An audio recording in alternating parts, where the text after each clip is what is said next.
Our objective this week in reading is today I will learn how to use the strategy what, so what to help me build my comprehension.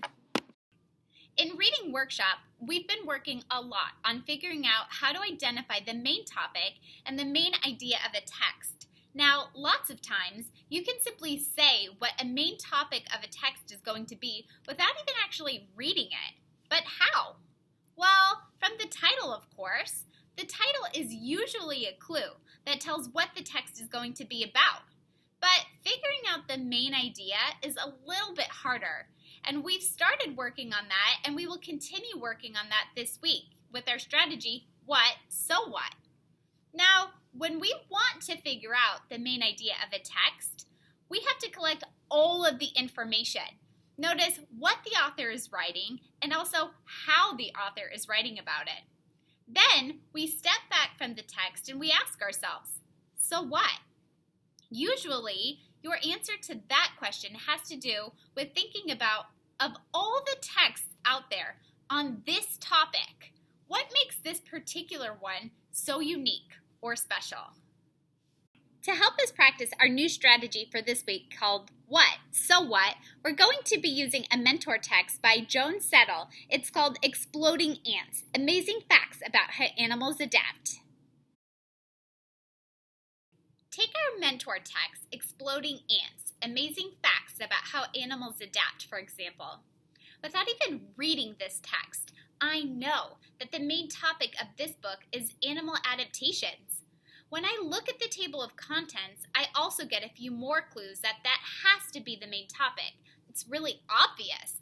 Every section in this book is about a different animal and something interesting about how it's adapted or changed over time. But I can't figure out the main idea from only reading the title or the table of contents.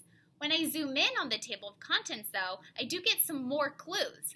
For example, some of the section titles are called Sucking Blood, Invasion of the Body Snatchers, and Dog Mucus and Other Tasty Treats. Well, I know a lot about animal adaptations, like that grasshoppers are green so they blend in with the grass, which is their habitat, or that polar bears are white so they camouflage with the snow.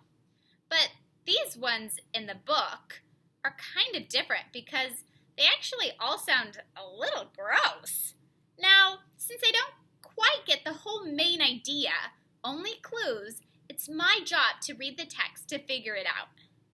Now, the first section is called Fulgia, and the subtopic is A Disgusting Disguise. That slimy black and white lump that looks like a bird dropping may actually be alive. It could really be a swallowtail butterfly larva, a caterpillar that copies or mimics the colors and shape of a dropping to avoid getting eaten by predators. To make its disguise more realistic, the caterpillar also holds its body in the shape of a dropping and rests motionlessly on a leaf. Though it looks gross to humans, the caterpillar's appearance serves it well. Because it looks unappetizing, the larva doesn't need to hide from predators. Hungry animals will see it and move on, searching for something that seems more like food. The swallowtail caterpillar doesn't spend its whole life looking like a dropping. After 15 days of growing and developing, it spins itself a cocoon. Then, around 10 days later, it emerges as a beautiful, brightly colored butterfly. So now that I've read one subtopic in the first section called Fulgia, I need to ask myself, what? So what? Well, the answer to what is what I said before, that animals adapt to help them survive. But so what? This is the more important question. When I ask myself, so what I'm really asking is, what's the author's angle on this topic? What does the author think about this topic? Well, in this case, the author is showing that adaptations can be really complex, like an animal disguising itself as bird poop. She's also saying that even though some animal adaptations, like the ones she's included in her book, seem really gross, she also thinks they're pretty amazing and pretty cool.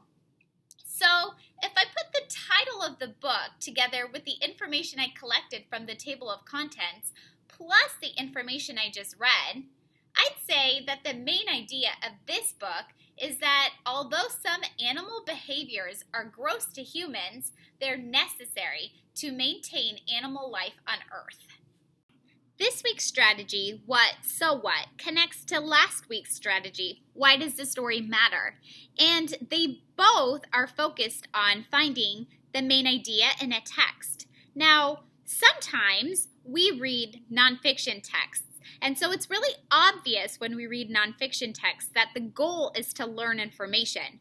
But sometimes we read fiction stories, and those are make-believe stories. But even still, we are reading those books to learn a lesson. So no matter what type of book we're reading, our goal is always the same, to learn information.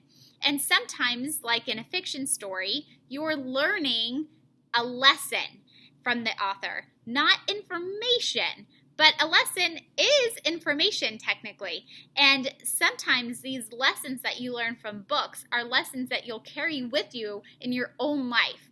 Just like last week when we talked about Marvelous Cornelius and the lesson that we learned from his book. His was actually a narrative nonfiction book, so it's kind of a cross between fiction and nonfiction, but it's a perfect example of how sometimes you can learn a lesson from information and also just from reading an enjoyable story. So this strategy, What, So What, is a super important one for us to practice. So I hope you enjoy practicing this strategy this week. Good luck!